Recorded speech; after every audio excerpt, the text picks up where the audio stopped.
Magandang araw mga bata, kamusta naman ang iyong araw? Mabuti naman. So bago tayo tumungo sa ating leksyon, meron akong dalawang katanungan na kung saan ang pwede niyo sagutan, ilagay sa papel at pagkatapos ilagay na sa ating chat box. Ang unang tanong ay ano-ano ang inyong ginagamit sa bahay na kaugnay sa computer, internet at email? Pangalawa, ano ang inyong alam tungkol sa ligtas na paggamit ng mga ito? Bibigyan ko kayo ng 2 minuto na makapagsagot. Magaling dahil nakapasagot na si Santos. Sa una niyang sagot sa unang tanong ay cellphone, laptop, tablet at kung ano-ano pa. Sa pangalawa, huwag makipag-usap sa mga tao na hindi mo kilala sa online or sa Facebook at huwag magbigay ng personal na impormasyon. Magaling! So ngayon, ang ating layunin ay pagkatapos ng aralin, kayong mag-aaral ay inaasahang natutukoy ang mga pamamaraan upang maging ligtas at responsableng gamit ng computer, internet at email. Pangalawa, nasusuri ang mga dapat gawing hakbang sa paggamit ng computer, internet at email. At pangatlo, naiisa-isa ang mga salik na sa paggamit ng computer, internet at email. So ngayong araw, ang ating paksa ay tungkol sa ligtas at responsableng paggamit ng computer, internet at email. So ano ba ang information technology or IT? So ito ang mga pamaraan, kasangkapan at teknolohiya na tumutulong sa mga tao upang makakuha ng impormasyon, maproseso ito at maitago at maibahagi sa iba. So, natuturing rin ito na sa sining at hagam sa pagtatala o recording, pag-iingat, storage, pagsasaayos, pakipagpalitan, at pagpapalaganap ng impormasyon o information dissemination.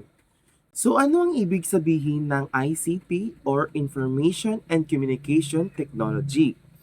So ito ay tumutukoy sa iba't ibang uri ng teknolohiya na ginagamit sa komunikasyon upang maproseso, maimbak, lumikha at mabahagi ng mga impormasyon.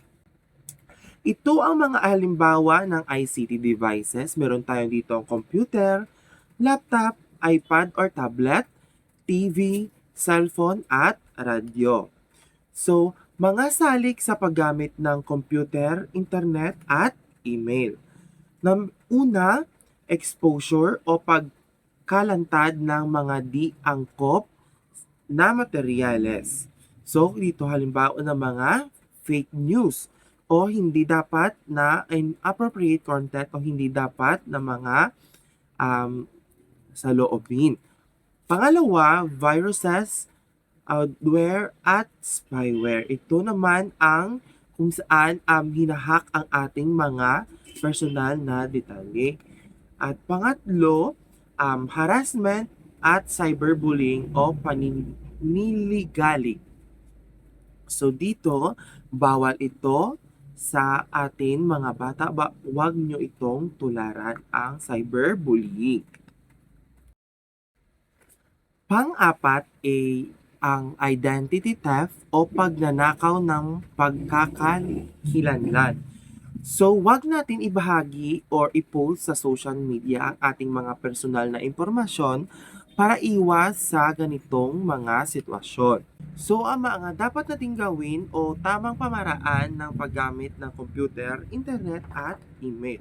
Una, tiyakin o itakda kung aling website ang maaaring bisitahin at kung gaano katagal maaaring gumamit sa computer, internet at email. Pangalawa, magpa-install o magpalagay ng internet content filter.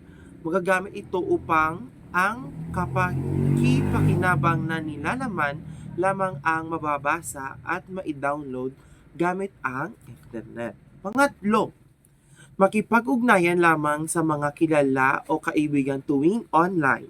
Sundin ang tamang gabay na itinakda sa paggamit ng social networking, instant messaging, email, online gaming at webcam.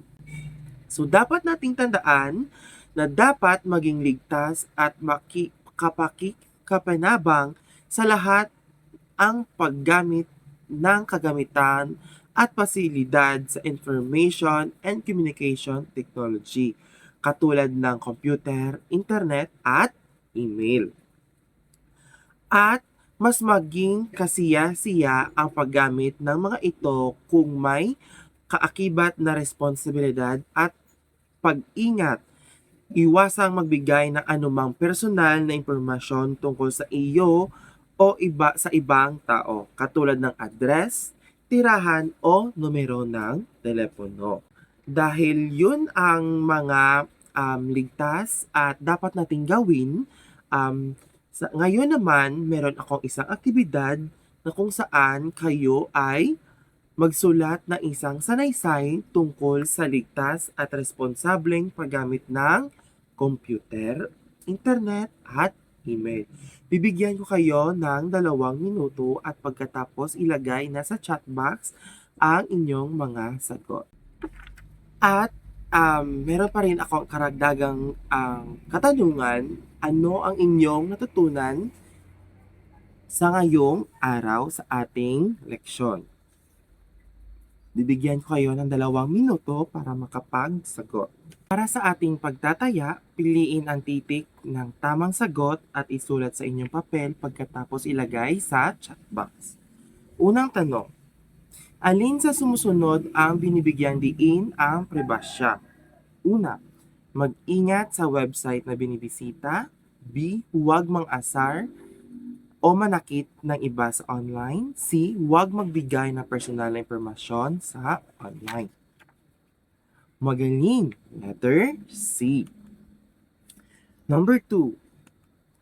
Ang sumusunod ay hindi binibigyang diin ang cyberbullying maliban sa isa. Ano ito?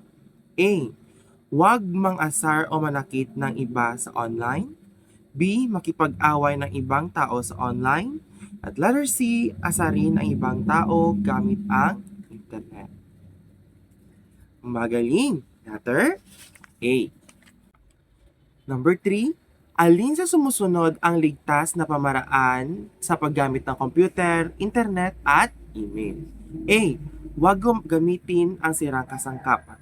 B, gumamit ng extension cord ng sabay-sabay ang lahat ng appliances. C, basain ang kasangkapan bago gamitin.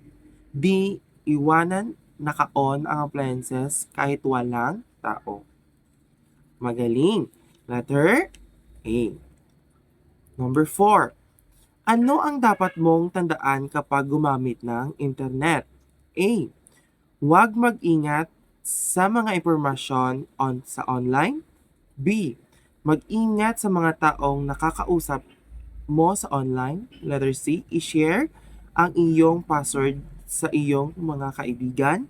At letter D, huwag mag-download ng kahit anong file na gusto mo. Tama, letter B. Number 5. Alin sa sumusunod ang hindi ligtas na gawin online? A, magtanong sa iyong magulang bago i-click sa isang link. Ibigay ang iyong personal na impormasyon sa mga taong hindi mo kilala. Letter C, i-report ang mga hindi magagandang nilalaman online.